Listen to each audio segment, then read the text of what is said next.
If you work in WordPress very often, you know how powerful the simple text widget can be. You can put any code in there that you want and it'll show up on your site. This works great for embedded MailChimp forms and other code-based embeds. However, text widgets can only accept code and it can be tricky for a novice to make them look nice.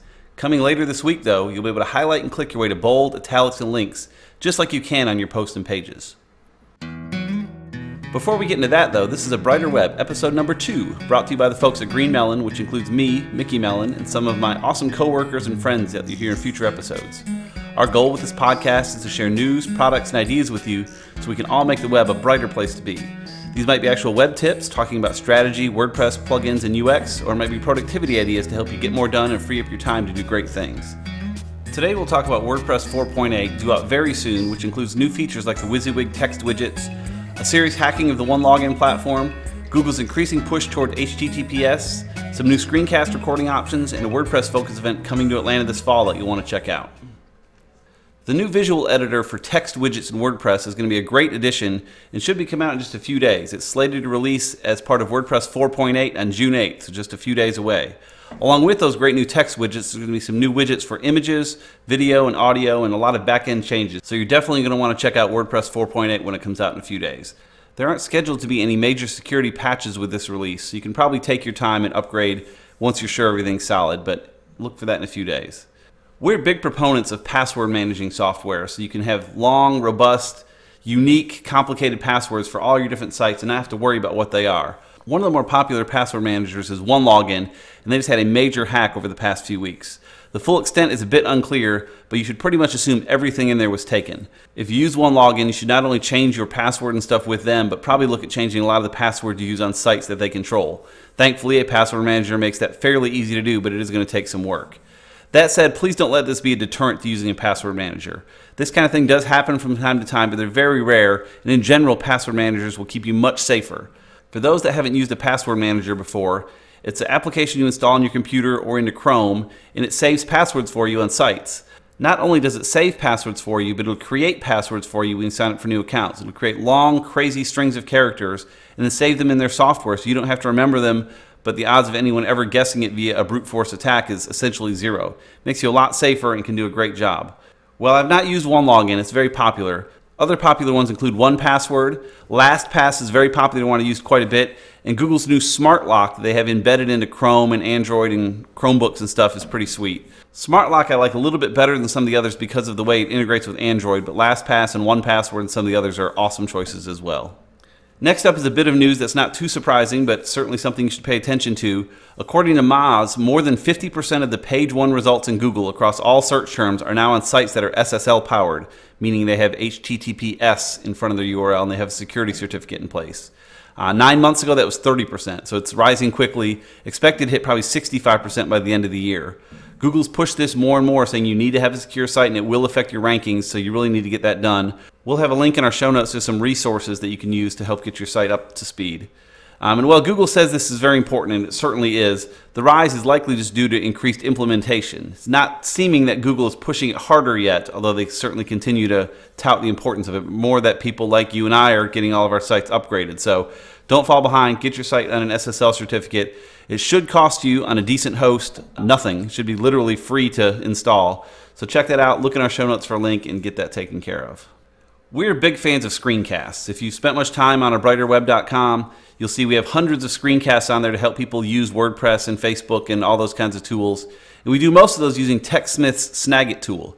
I've been using that for about 9 years now. We've created more than 1,000 videos, but I've been looking at some other options that have a few more compelling features. I'll probably continue to use Snagit for some of the tutorial videos we write, but for videos for our clients, there's a few options that I like a little bit better. One called Loom has some very compelling features, the main one being that it grabs your webcam and puts your face in a small circle in the lower left corner. It's not a big deal, but it makes your screencast a little more personal if you're sending it to a client. I also like that Loom is a Chrome extension, so I can do it for my Chromebook, whereas Snagit and a lot of the others are Windows and Mac applications. Loom is available to use, but is still under development, which has some nice advantages for you, the least of which is that it's completely free to use. There's no premium option even available. There are a few premium features. The only way to unlock those is with referrals, which is a little weird, but gets the job done, and again, for no cost, it's hard to beat. You can learn more about that at useloom.com. Another one worth considering is bombbomb.com, which has a really slick embedded GIF feature where when you record a video and send it via email, it will take the first few seconds of your video, turn it into an animated GIF, and embed that in the email. So when the email pops up, it'll look like your video's in there. There's really no way to truly embed a video in an email, but this is pretty close. And so whoever's receiving the email will see what looks like a video sort of with a play button on, and they can click that, and then it'll run them out to the site to play the full video. So it's a good way to really let people know that there's a video in there that they need to watch. So it's a great alternative to consider. The one downside with BombBomb is it starts around $50 per month per user. So if you have a small team, that could add up pretty quick. Many of you may be familiar with Brian Krogsgaard of Post Status. He has a great website and blog and a lot of wonderful resources for WordPress. And he has an event coming to Atlanta in August 3rd and 4th, with a lot of great speakers, including Rachel Baker, Gabe Mays, Chris Lemma, some names you may have heard of, called Post Status Publish. I encourage you to check it out at poststatus.com/publish.